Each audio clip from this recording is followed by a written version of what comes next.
craniosacral, sometimes with craniosacral, but when I hear wise people speaking, I can just, it's like someone gave me a tranquilizer. And so I was aware of some of what you were guiding us through. And I really enjoyed the going deep into the tissues, especially the bone. I felt like the bone was like home. But I did go out, and then when you started calling us back, I had this, like, I get the sense of like something going like fast, whirling. And then it settled down, and I just felt kind of energized in my body. And all night sleeping, I was like high energy chart, recharging. So I don't know what goes on. Yeah, Julie, it's a subject that I've explored and continue exploring to some extent quite deeply, falling asleep during meditative states and during sessions, which are in essence meditative states. And I'll be talking about this in a few minutes about how this work is really embodied spirituality or embodied mental health, embodied anything. The beauty of this work is whatever mental concepts or ideas we might have, it makes its way into the body. That's the beautiful thing about it. It's lived. I, at some point, and still to some extent continue to do that, used to get a whole stream of patients from psychotherapists. And the story was identical. At some point, they discovered that whatever they were discussing with their practitioner, at some point was helpful, but later on was not making its way below the neck, essentially. As ideas were nice, talking about things were nice, they weren't living them. And that's where we come in with biodynamic craniosacral therapy. These concepts are embodied. They're here. So in terms of falling asleep and meditative states, again, it's a meditative state where one goes beyond the ego state, beyond the association with identification, I should say, with the body and mind, into non-egoic states, particularly with such rhythms as mid-tide or slower, where we already expand into universal forces and not just conditioned forces. So several things happen. One is the tide always takes us in the direction of greater health. And for most of us living in the modern world, that means rest. Rest is not a joke. It's not, oh, we all need to rest. Oh, by the way, we mentioned this as we move on to other things. The father of biodynamic osteopathy, Jim Jealous, dedicated the latter part of his career to basically taking people into states of deep rest, because he says that this is the closest to a soul state that we can be in on the earth plane. So deep rest is not just, oh, by the way, I rested nicely. It's a significant concept. And most of us these days lack it. So a meditative state could take you into a sleep-like or a sleep state just because we need rest. And it maybe we need rest, not necessarily because we're physically depleted or we're not getting enough rest. That could be it. But it also could be that we know that a whole lot of soul evolution and repair and very deep transformation happens in these deeply restful states. So if spiritual evolution is part of your journey, it very well may be that you need to go into states of deep rest in order for that to happen.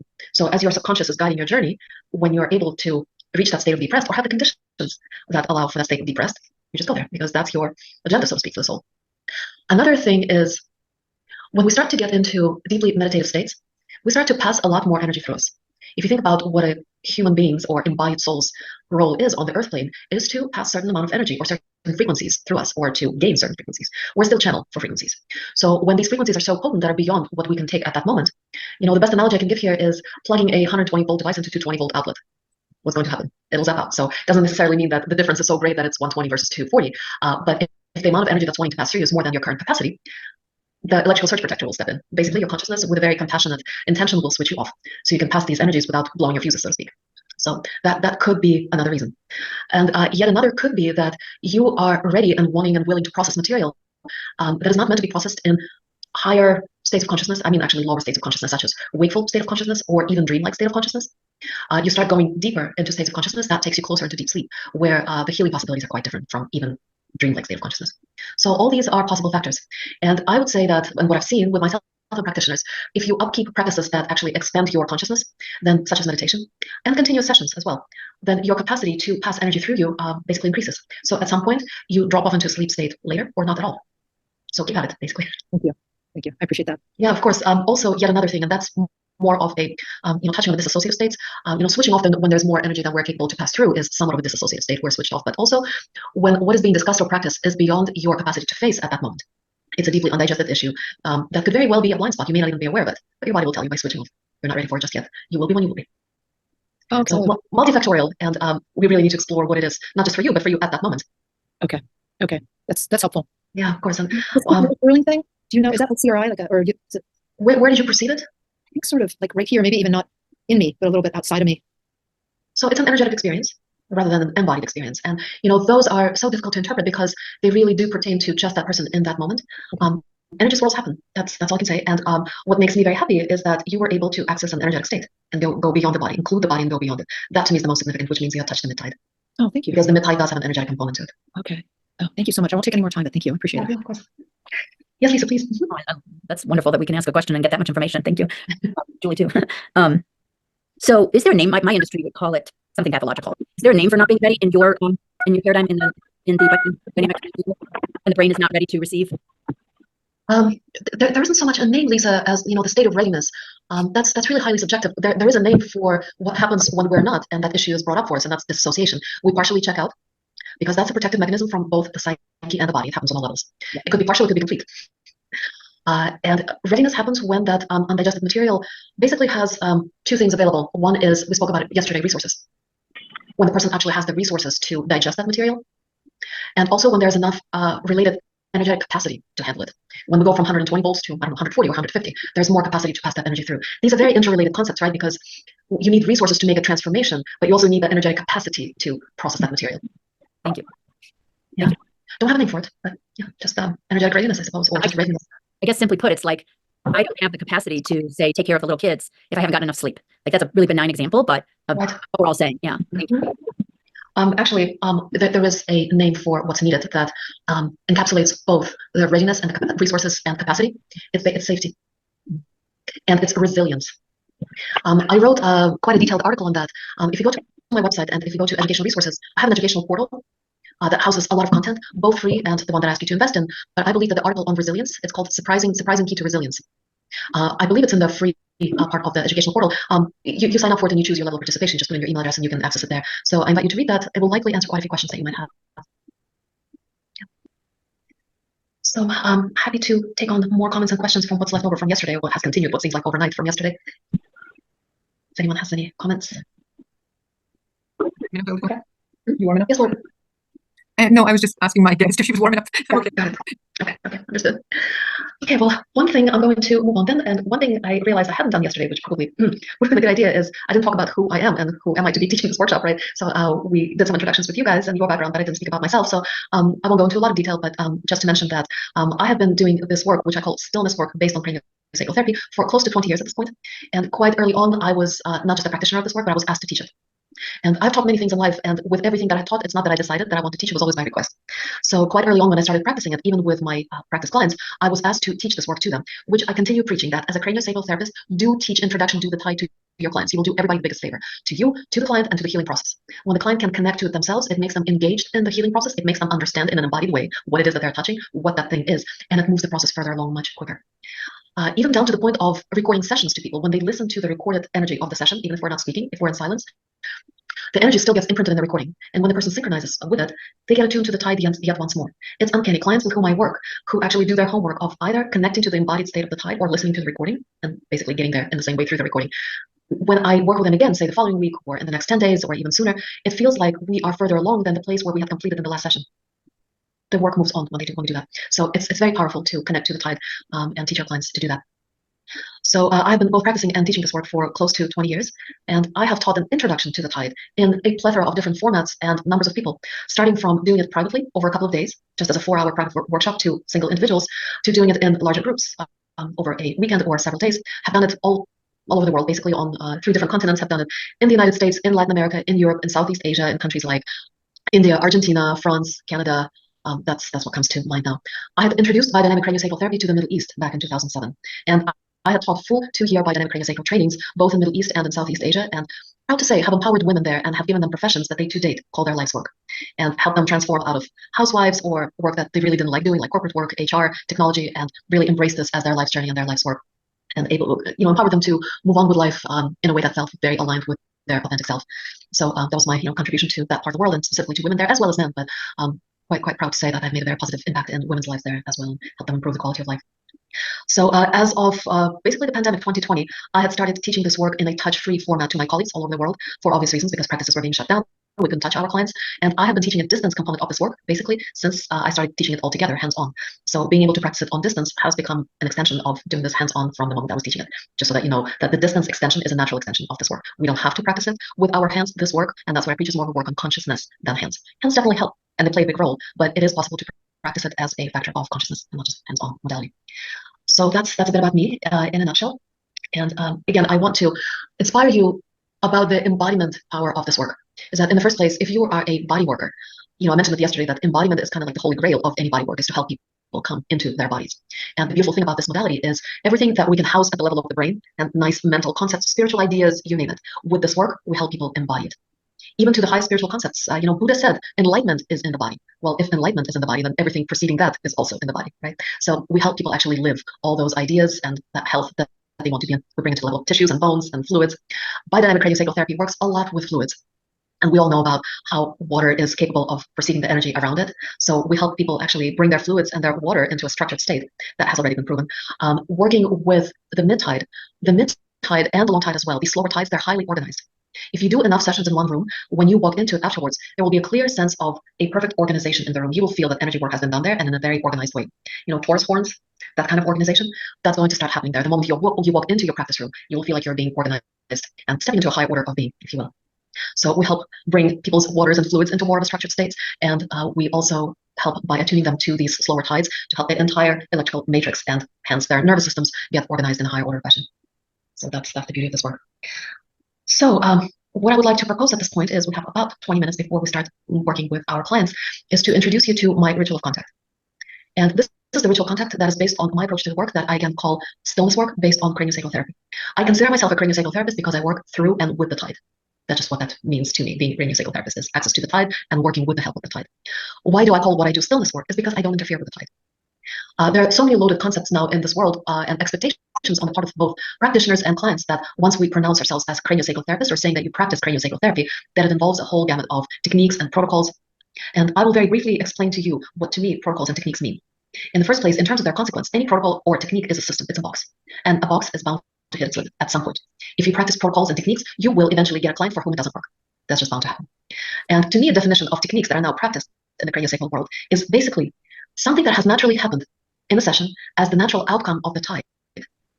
And it may have happened more than once, which a practitioner grabbed onto and said that if this happened more than once, then this can become a technique.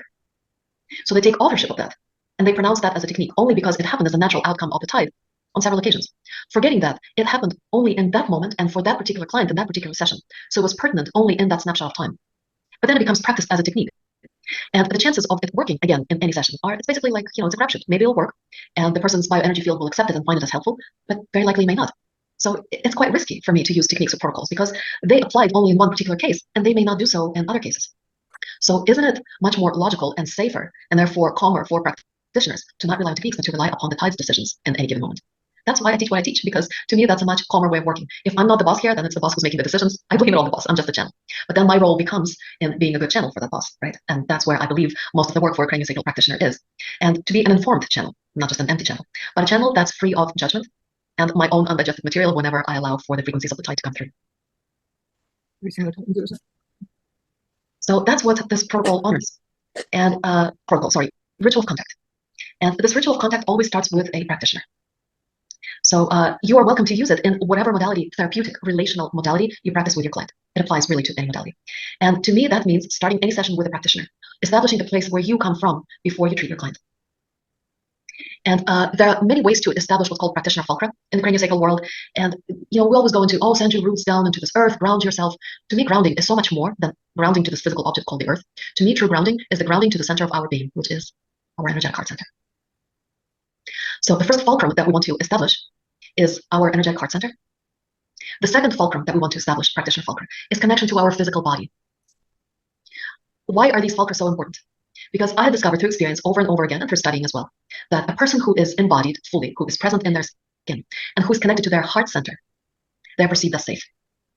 When you are perceived as safe in the field, that gives a green light for a person to whom you're connected, i.e. your client, a green light for any transformation. Because they feel accompanied, they feel not judged, and you are there for them, without your own preconceived notions about what needs to happen. So just remember those two, your body and your heart. When you enter into those two energetic centers, when you enter fully your body and your energetic heart center, you almost don't need to do any work. On some level, and I have done that with my clients and I've coached my students in doing so, you literally can just sit in the chair next to the client, connected to your body, connected to your heart, and through the mirror neurons, your client will be able to pick up that embodied and heart connected states. You don't even need to work with them. You can just take off your therapist hat and just sit next to them in that state, and thereby take them through an enormous transformation just by doing that, basically by doing nothing. It's a very potent way of being with anyone, really.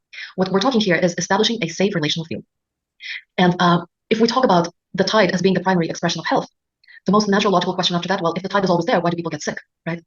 Well, it's because all of trauma and all of suffering is actually relational in nature. Traumatic events always happen in relation to something or somebody. So doesn't it make sense that in order to digest that undigested life material, which is what I call trauma, basically undigested life material, we come back into a relationship that feels inherently safe. And in it, the nervous system, and this is all based on Peter Levine's research, which is actually not his research, he just picked it up, and it's somatic experiencing. Once the nervous system feels safe, it has all the capacity to move through trauma, digest it, and come out of it unscathed and even more resilient. That's what that article is basically about that I was encouraging you to read. So if you create a safe relational field with your client, you almost don't need to do much else. The nervous system will trigger clearing, and imprints will just start going. So this is the first part of the ritual of contact, connecting to your body fully, as much as possible at that moment, and connecting to your energetic heart center. The next step would be to make an intention to energetically move towards your client. We're not putting our hands on just yet. You're just making an intention to move towards. And with that, what you want to perceive is the whole of your bioenergy field. So you want to expand your attention to include all of you and even about a foot or so beyond yourself. So you can even imagine yourself in an eggshell, if you will. And then from that eggshell, make that energetic intention to move towards the entire eggshell of the client. Not any particular body part yet, but that biosphere, entire biosphere of yourself, just making an intention to move towards the entire biosphere of the client, whole to whole. Within that biosphere, you want to be keenly aware of your own midline and the midline of your client. So it's almost like a connection of, yes, biosphere to biosphere, because that allows you to feel the whole of yourself and the whole of the client, but also midline to midline as the originator of that biosphere. Midline to midline connection, very important. Not just the surface of the skin to the surface of the skin once we go into the hands-on contact. And no worries, I will guide you through all these steps of ritual contact when you start working with your clients. And when you get that, yes, it's okay to enter from your client, you should get some kind of an acceptance of that invitation to engage. When it feels safe to move towards, only then do you start putting your hands on. And what I advise you to do today is we're not going to go for the contact with the head unless you get this energetic invitation from the client to put your hands there. Feel things out where you're invited to put your hands on the client. Could be different places. One of the safest places to start is to put your hands gently on top of somebody's shoulders. Another way is to slip your hands under their ankles and heels. Yet another way would be to actually go ahead and approach their cranium. It might be that direct invitation to do that. So if that's the case, you will very gently spread your hands apart and slip your hands just at the base of the occiput, just the bone in the back of the head. Rest of the fingertips spread out wide, so you'll be touching also the sides of their head. So basically, your pinkies will be right at the base of the head at the occiput. The rest of your fingertips spread out open. You might even be able to slip the ears of the client between third and fourth fingers. If you get enough of a stretch there, if not, don't worry about it. Your hands want to be comfortable. And the rest of your fingers, basically first and second finger, index and thumb, spread comfortably over the rest of the cranium. And with this kind of contact, you are in touch with basically all of the cranial bones. You have the occiput under your pinkies, you have the temporals in your third and fourth fingers, and you have the parietal, you have the sphenoid somewhere probably between your third and second fingers, between your index and middle finger. And this way, and parietals on your index fingers. This way you basically covered all the major cranial bolt bones. It's not really important today how many of these bones you touch and what you do with them. The point is to place your hands when the relational field has already been harmonious. And at that point, when your hands are already on whatever part of the body you end up touching, is to start to calibrate the relational field as far as harmonious space. This exercise that we did yesterday with pressure, right? There's physical pressure, there's energetic pressure. You ideally want to have relatively light contact, just hovering on the edge of the tissues. And imagine yourself being immersed in the fluids of the waters of the person. It's like you're touching a water-filled bag, and your fingertips are kind of floating as corkscrews on top of the water.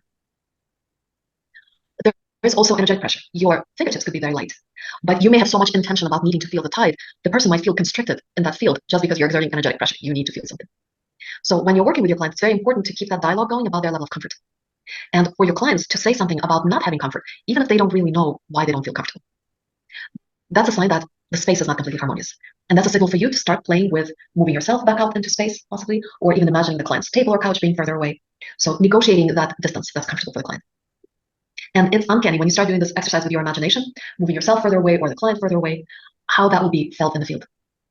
It's always felt, even though it's just practice within your imagination.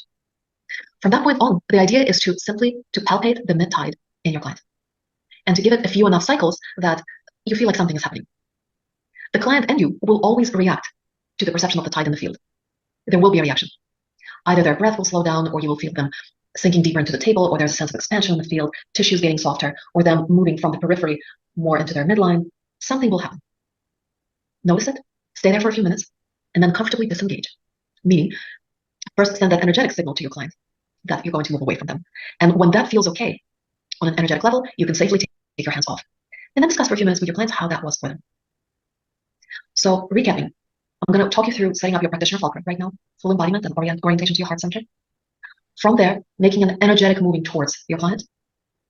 Once you get a permission to move in energetically, move in with physical contact. I advise you to actually take a seat by the side of your client on the periphery. And from that point, you will get a sense of where to put your hands on best. Could be tops of shoulders, could be on top of their chest or on top of their belly, or slipping your hands under their ankles, or maybe just going right for the head, the cranium. Feel it out where you are invited. Establish physical contact, negotiate appropriate space, connect to the tide, give it a few cycles so it's felt in the field, and then consciously disengage. Now, here is my question to you. In terms of now practicing, we can either stay in this main Zoom room where I can see all of you as you're going to be pointing the camera towards the table where you're working, and that's going to be similar to how it's normally done in trainings, right? Everybody's practicing in one big room. Or if you prefer to practice privately, I can put you in a private breakout room and visit you there from time to time, checking in with you, giving you guidance. So it's entirely up to you if you want to be in the main room with the rest of the practitioners, or you want to go into your own private breakout room. So you can either put it to me into chat what your preference is so that I know how many private breakout rooms to create. Main room for me, okay, that's from Neil, great. Or I can just keep you in this main room where we're practicing together. So just feel into it and let me know what's best for you.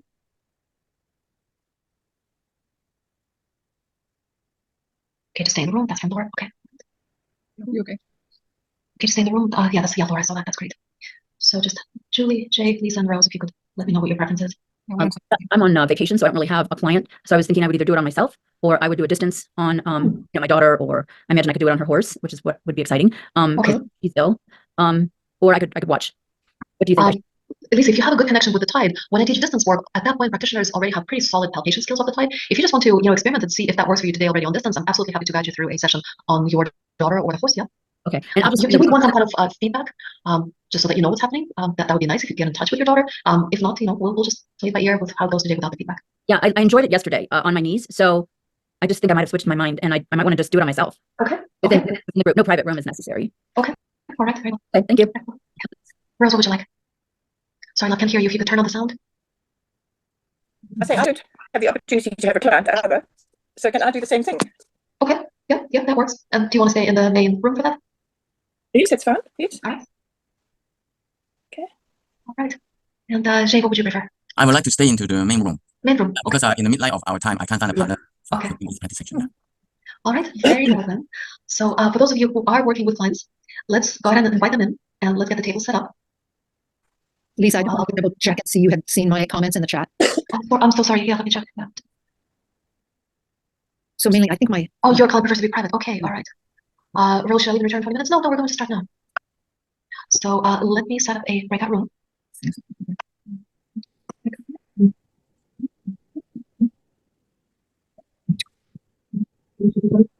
Okay, so Julie, I just set up a room for you, and all you need to do is click accept or come to the room.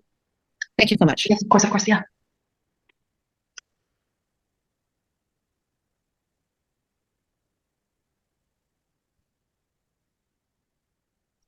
I can broadcast to that room. Yeah, it doesn't. Okay, so waiting for everybody to get set up. Oh, okay, wow, right. It looks like the clients are ready. Yeah, just occurred to me tonight that I have my back covered. Sorry. Yeah, no problem. Oh, does somebody have their hand raised? No, okay. Oh, you see that? Oh, you can see the table. Which way would you like to? Is it too live? Up to you. So high, isn't it? So this practitioner fulcra practice that I will take you through is helpful for both practitioners and clients. So you can take your clients through aspects of this practice anyway. It's always helpful. So let us begin by finding our sits bones in the chair. Just acknowledge that they're there. And now let's just acknowledge the fact that there is a body. You can even say to yourself, there is a body, or I have a body, and the body will be very happy to be acknowledged this way.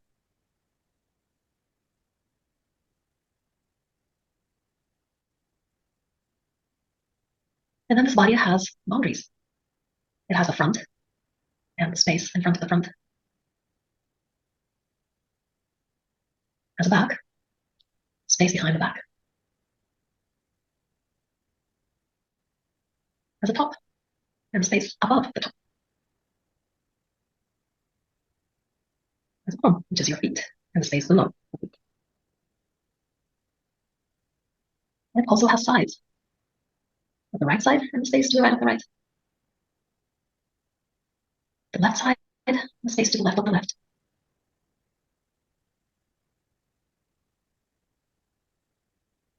And you can just gradually move your attention from either the crown of your head down towards your feet, or in the opposite direction, from the soles of your feet up towards the crown of the head. Checking to see what's easy to feel, what's accessible to your perception in your body, what is not so much. And you can perhaps invite those places where you don't have easy access to just yet to please join the body to come into it. Most of us tend to be so frontally oriented in life that having a good feel for the back body might be not as easy for the front body, so you can just invite your entire back body to come in, so that your back has got your back when you practice.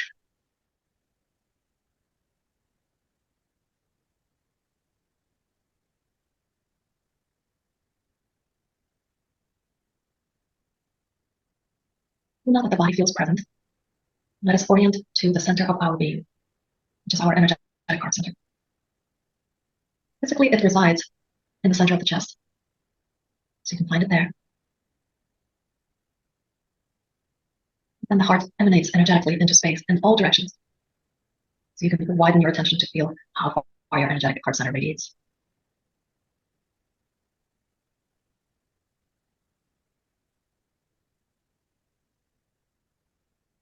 Now, from this place of having set up your practitioner fulcrum, extend your attention towards your client. You're not doing anything yet. You're just extending your attention towards their field. As you do that, keep your attention wide, so that the whole of you and your entire body and heart center is making contact with the entire of the biosphere of your client. It's a whole-to-whole connection. The entirety of you to the entirety of your client.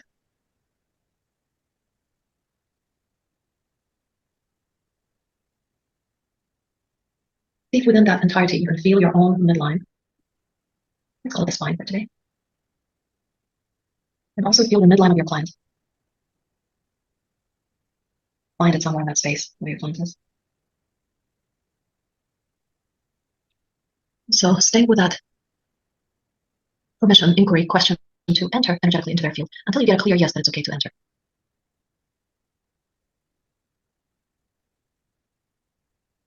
Immediately, you might get a request from their field to come either closer or to stay further away.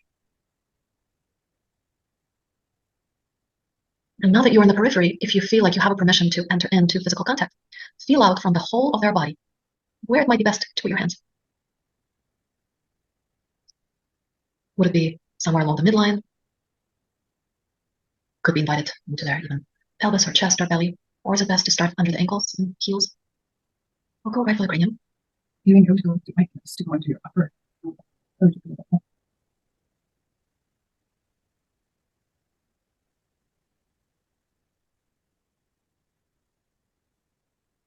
And once you get this energetic yes that that place I chose is fine, go ahead and put your hands on. So for those of you who are practicing on yourself, you've been doing this entire process basically with yourself as well. So not putting your hands anywhere in your body just yet until you have a clear signal that, yes, that's where I want to put my hands. So those of you who are practicing on clients, guys, you can either put your hands on the surface of the body above, or a really nice contact is also underneath. So you can slip your hands, one of my favorite ones is the back of the heart, basically under the scapulae, under the lumbar curve is great. Under the back of the thighs is also fantastic. Knee, yeah, great knee, very, very nice. So you immediately want to soften your hands. Imagine that you have teddy bear hands. You can even imagine your hands as fluid-filled balloons. And the part of the body that you're touching in the client is also a fluid-filled balloon. So you have this very fluid-to-fluid kind of contact.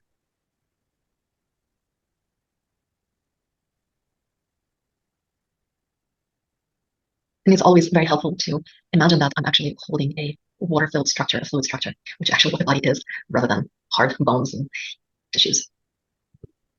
You might notice that once you start imagining fluids and feeling fluids, then your own attention will also become more fluidic, like as if your mind is gelling in a good way. And as much as you can, if you have an actual client or if you're working with yourself, start negotiating what that's like, that physical and energetic space. More pressure, less pressure, more energetic distance, less energetic distance. And see what feels best for you or your client. And the signals will be obvious. You'll find your client more relaxed, dropping in, tissues expanding, the body perhaps becoming warmer, You might also sense a greater connection with your client if that's the case. Like it feels like you're really well connected to each other, like you're in harmony.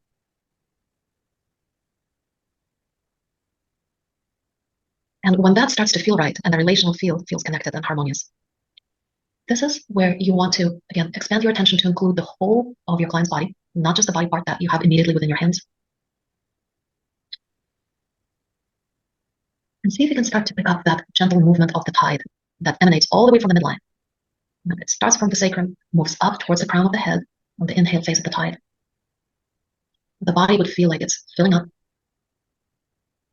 and things are rising and expanding towards the crown of the head. Filling up, rising, expansion. And the opposite would happen on the exhalation. You feel like things are moving downwards, back home towards the sacrum, inwards. There's kind of a narrowing of the body.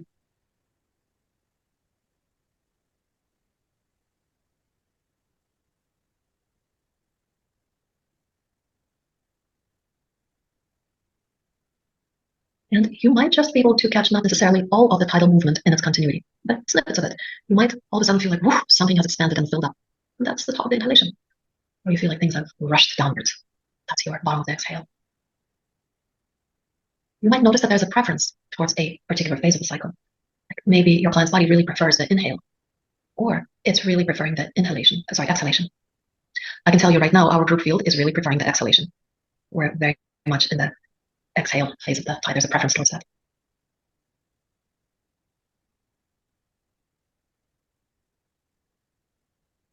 Upon feeling the tide, some kind of healing process will start up. You can count on that. So be with it without trying to interpret it, just noticing these phenomena. Your main job for today is just track the movement of the tide. At some point, you might even notice that it is so pleasant that you're engulfed in it, like you're absorbed in that feeling of the tide. Just wonderful.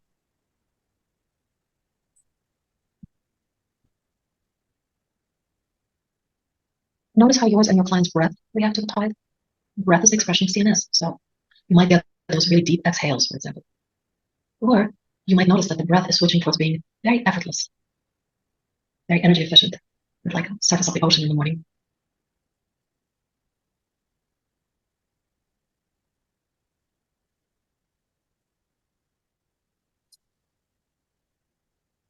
If you are working with a client, remember that the tide is working on you as well. If you're working at the level of mid-tide or slower, you are a part of the very work that you're getting. So don't be surprised if you go into some kind of a process as a practitioner as well. It's a good thing. Just make sure that you keep some of your attention on the client so you don't lose track of them. But you being in your process is perfectly okay.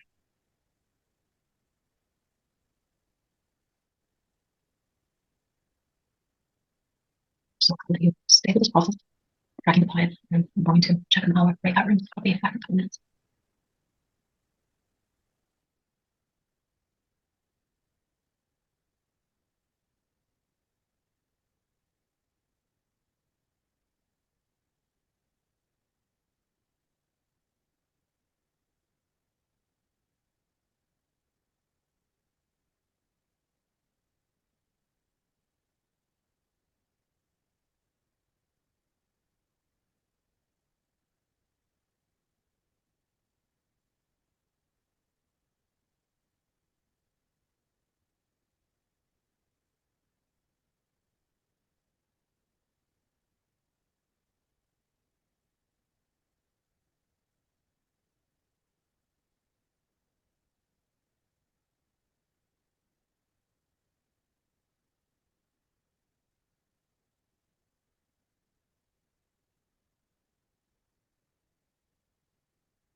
Hey there, I'm back. Guys, I just want to be very clear. We're not doing hypnosis here. I'm not doing hypnosis. It's the working of the tide is what's happening. The tide is guiding the process. How are we doing? Okay, beautiful. That's a very nice way to negotiate disengagement. Just very kind of gradual, slipping away. I'll give you a little hint, actually. If you truly connected your client to the tide, negotiation of disengagement would be very easy because they don't need you in the field. They're already connected to it. As long as your presence is still there, it doesn't have to be so complicated or slow. You can just remove your hands and things will go on their own. Laura, how are you doing there? I think just want to stay here a tiny bit longer, if that's okay. Absolutely, yeah, just checking in. Yeah. Things feel very settled, very organized.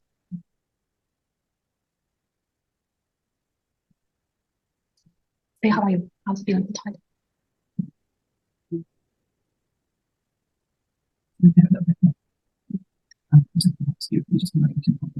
Is everything okay? Do you feel like you're in touch with the tide? I think I was a little, and then I also think I might have fallen asleep. That's fine. That's fine, Lisa. That's absolutely okay. What I would say is, I would do this as a practice with yourself daily. I still do it, either before going to sleep or upon waking up, so that you build enough resilience, so that when you work with clients, you don't end up falling asleep. Later on, that becomes okay. But so that you have enough of that energetic capacity to bring yourself and the client into the tide and still be awake for the session. Yeah, I had a really good night's sleep, so the only thing I can think is that I must have been in the tide and needed a little sleep.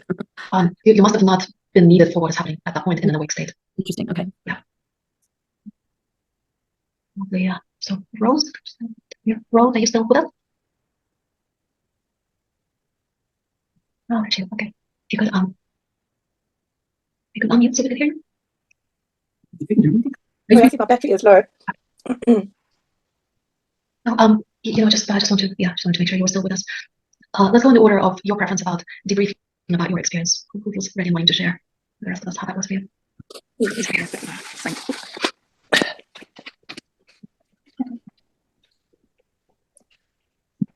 Who's very interested? Oh, bless you, Rose. Yes, please. Well, it would be nice to have this soothing level all the time when I do craniosacral work with people. So that was very nice. I felt like I wasn't worried about doing anything, which is often what I'm worried about when I'm trying to do craniosacral work. And I did, allow a lot of settling, put a light touch on. And I do like the feeling of going deeper into the tissues as appropriate. And it seemed very nice. It was helpful when you mentioned to connect with their midline. I felt some shift. And a lot of these things are very fine. They're hard to really name. It's hard to put a name on the little feelings. But it didn't help his low back at all. He had to get off the table because his back began to hurt. So it was a nice experience. Okay, brilliant. So here's the thing that I want to mention is that the cue to have the contact be very gentle and just on the edge of the tissues without much pressure. This is something that we start out with, because especially if somebody is a body worker or a layperson, our idea of what the contact is like tends to be a bit firmer than how we normally practice in craniosacral therapy. However, I will always remember, my root stillness teacher, who was also a craniosacral therapist, Mike Boxhall, and he taught everything from the perspective of, this is a spiritual practice. However, when he puts his hands on, boy, it almost feels like he would drill a hole into the tissues. So go as appropriate. Feeling of comfort and harmony in the field has nothing to do with the amount of pressure that you put on the tissues.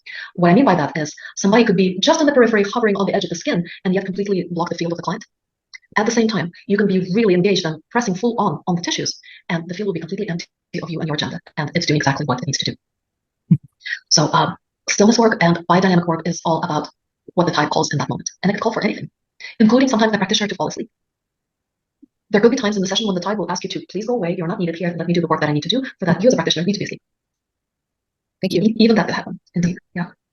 In terms of the low back, I'll just share with you one of my favorite holds is when you have the client supine, and especially if it's low back issues, if they need a pillow under their knees to flatten out the lumbar a little bit, I love to slip my hands under the back of the upper thighs, because this way I'm in touch, I'm pretty close to the sacrum without needing to exert pressure on the sacrum. Nice. And the spine can be relaxed and fluidic, and I can still work with the sacrum without there being any discomfort. Oh, and when you say you can still work with the sacrum without the discomfort, just you're palpating from the thigh to the sacrum? I missed the first when I sleep. Just to clarify that, because that's cool. I like what you're saying, that because a lot of times that is a lot of pressure on the sacrum. So if you go to the thigh, you're still connecting with the sacrum from the thigh. Is that right? Exactly. Well, you have the coccyx right there, right, which connects right to the sacrum. And you're near the sacrum also. So you're right near the ischium and the tailbone, right? Right, exactly. Very cool. Yeah. So I myself, I practiced for a long time with, there is a way to have the sacrum on my hand and that not be uncomfortable. I practiced enough to do that. But my hand under the upper thighs, it connects to the lower extremities. I feel like I'm still in touch with the pelvis, and you get the pelvic floor, you get the lower belly organs. To me, it's just a much more comfortable and holistic kind of contact, and easier for the client as well. Not everybody will just let you put your hand under the sacrum. It takes some negotiation. Thank you. Yeah, of course. Who else would like to share? Yeah, I'll share a little bit. Okay, and you'll go ahead as you were with the client. Okay, Rose, then we'll get to you. Yeah, it was a good experience. And the whole non-doing and relying on the tide is different than how I've been practicing. Usually it's me thinking what I have to do or where I have to go. So it was different, but it was good. I was able to feel the tide in the client, so I was able to experience that. And when I asked her toward the end of my time with her, I said she felt anything, and she felt like the exhale going down from her midline, which is what I was feeling earlier. So even though she has no understanding of any of the body work, she was able to sense that.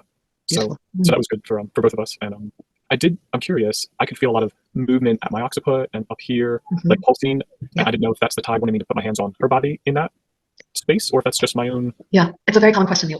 Okay. Basically, it's called separation of material. Whose stuff is it, right? Yeah. So I would say at this point, unless it's quite clear to me whose stuff it is, I would say it doesn't matter. Okay. You are in a mutual field, and your stuff will start coming up anyway, because in the mid-tide and slower, you're already in this mutuality. You're with universal forces. You share this work in the field with your client. If when you feel that pulsing, which could be either your own pulsing, or you could be resonating through your mirror neurons with your client's pulsing, right? At that point, I would say trust your call if you want to go there in your client and not worry so much about the sensation itself. I think your sound went off. I want to mute again. Oh, there we go.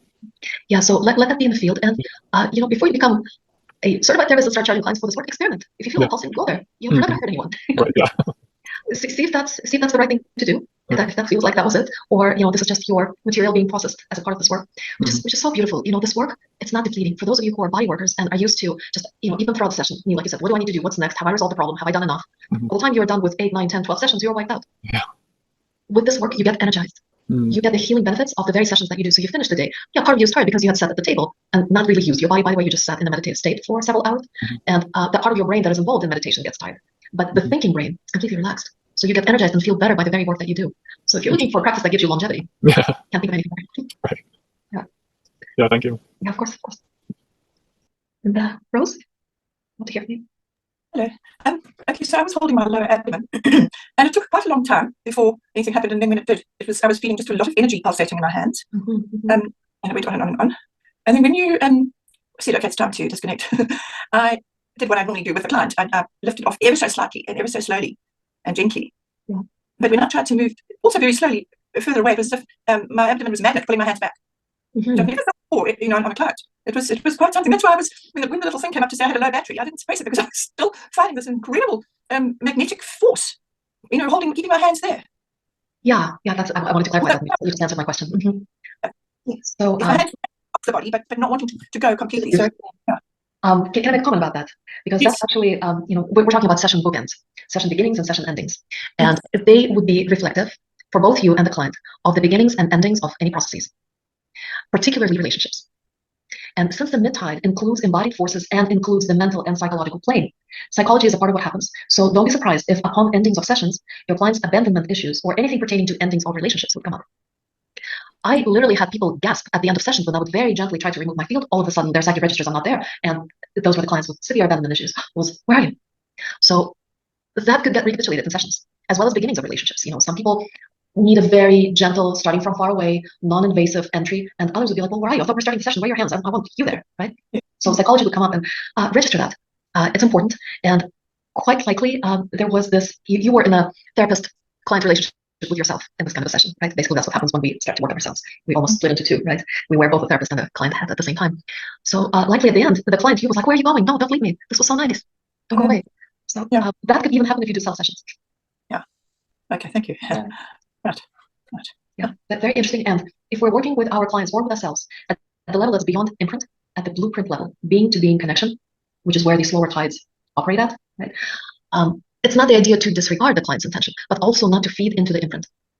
And to say, okay, I'll accommodate you, I will definitely stay longer, and there should be some kind of negotiation, but not at the level of the imprint. Appeal to their being level, which knows no imprint. And enter the sessions in that way as well. When you start the session, starting of sessions, I can talk about this forever, but starting of sessions is essential. There you set up the foundation for the rest of the session. This is the direction in which the entire ship will sail. So if you start the session by figuring out, okay, what are the imprints here? What do I need to resolve? You're energizing pathology, and the rest of the session might very well go in the direction of needing to work with, oh, there's that pathology and that thing there, and this I need to resolve. If you go in at the level of being, the whole session will progress from that place and in that direction, deeper into the level of being. So yeah, session bookends are very important, very telling.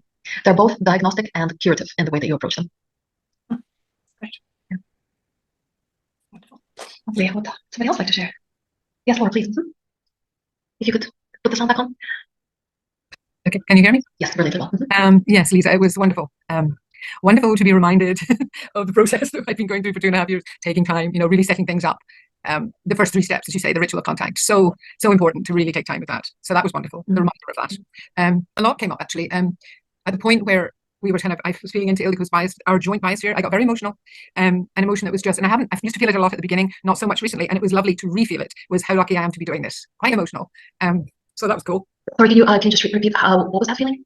Quite very lucky to be here. Yes, doing this work. Then the next thing that I was aware of was how even a few months ago I would have gone to PCs in front of somebody who I considered to be, a teacher. I would get terrible performance anxiety. I failed my final as a result of getting nervous. I think I told you about that, and had to redo it. And I didn't get that today. I think that's really wonderful. That over myself. Thank you so much. I'm so happy about that. Yeah. That was cool. And then because my back isn't great at the moment, I've had to deal with learning to stand to do sessions. Very challenging. Wow, yes, it is indeed. Yeah. So yes, to lose my body enough to be able to focus. It's a work in progress. I also have to be strong. This session, I noticed that you were doing it sitting down. No, mostly standing. I only sat at the end when I was under a pelvis. Really? I was standing for the whole thing, except the end. Then what I felt, I think very much what I always feel. I felt, times where there was reorganization, CRI. Then even I think we had some long tide. I'm not sure, because I still don't really know when I'm there or if I'm there or what it is. But certainly I felt the mid tide. And I've worked with Ildiko quite a bit, so it kind of helps. I know her body, I know her rhythms. Yeah. She's mentioned something about the long tide. Very vibrant, very potent, easy to work with. Yes, I chose her especially because it wouldn't be so difficult. And what else? It's being a little bit instinctive. I'm allowing myself to be more like I need to go there, or this is calling me. So I went to the pelvis, and when I went under her pelvis, things happened, which was lovely. So yeah, nice confirmation, nice validation that you could work this way. Yeah, it was beautiful. Thank you so much. Oh, lovely. That's wonderful to hear. And as a classical pianist, I can completely relate to the feeling of performance anxiety in front of teachers. When what you do, you go at your 10 to 15 to 20% of capacity when somebody's hovering over you with their judgment. So that's wonderful. Yeah. And give yourself a permission to experiment and be instinctive and follow your call. Yes. Thank you. Beautiful. It's really nice to be with the group too. Lovely. Really lovely. Yes. Wow, beautiful. Lisa, I'm just curious if you'd like to share something. Not just an introduction, but an introduction to doing it on distance. That's quite something. Yeah, in my head, I was just thinking, wow, her testimony shows, or everyone's, I guess, shows that Zoom is fine. Like it's not, it doesn't have to be in person.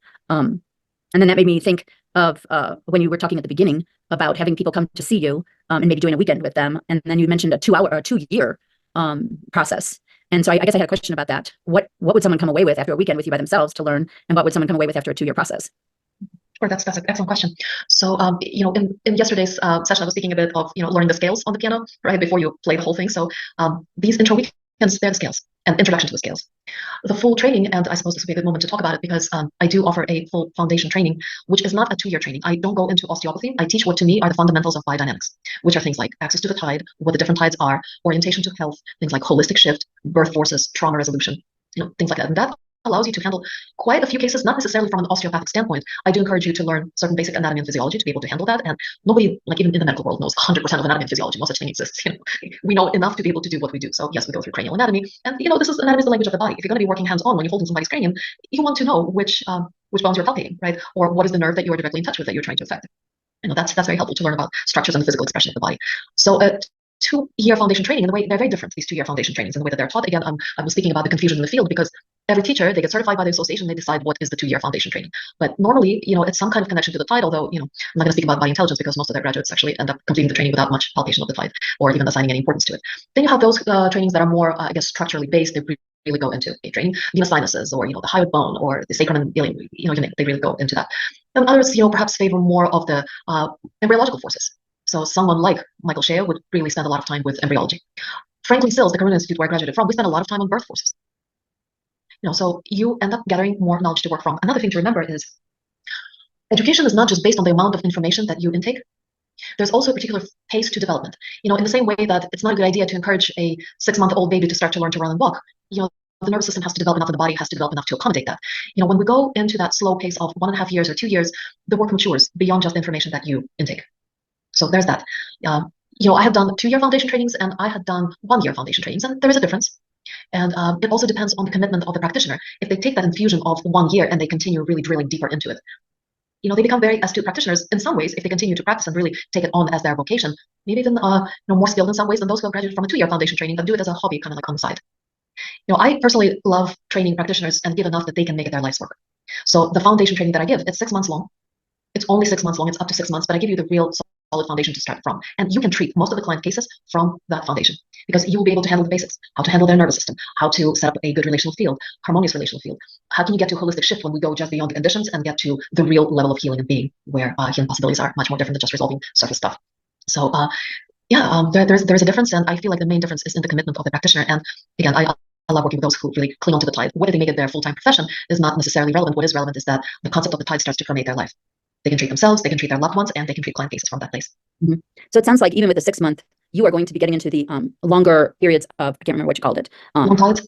Yes. And so we would leave the 6 months with the beingness side, not just the sort of the diagnostic side or the imprint side. We would be with the, I think you said blueprint, not necessarily the imprint. And but if we stay with like a 2-year program, we're going to get it all. And this is most of the, I'll be honest with you, Lisa, the reason why I'm teaching what I'm teaching is because most of the trainings out there are focused on the imprints. That's good to know. It's almost impossible to find a training. Frankly, I don't know of one that exists that would be focused on, basically how I call it is the blueprint heals the imprint. Mm-hmm. If you're in touch with the blueprint and you know enough about imprints, the blueprint will take care of the imprints. And I teach you about the imprints, but I allow for the tide to resolve that, which is exactly what Dr. Sutherland was doing toward the end of his career. All makes very good sense. I'm extremely intrigued. Thank you. Wonderful. Yeah. And by the way, this training that I'm offering, you all now have the exposure of how potent it is without needing to have hands-on and be in the physical space together. I teach you how to work hands-on, but I teach you online. So you don't need to travel for the training, stay in the place for a week plus. We do it all on Zoom. So I teach you online while I guide you through this work as you're working hands-on. If you choose to then have part or all of your practice on distance, it's entirely up to you. I can teach you that as well. But this training is, let's learn how to work with our hands primarily. And then if you want to continue working with your hands, you can and have a physical practice. If you want to work with clients on distance, we can do that as well. It works brilliantly well. Yes, Laura, please.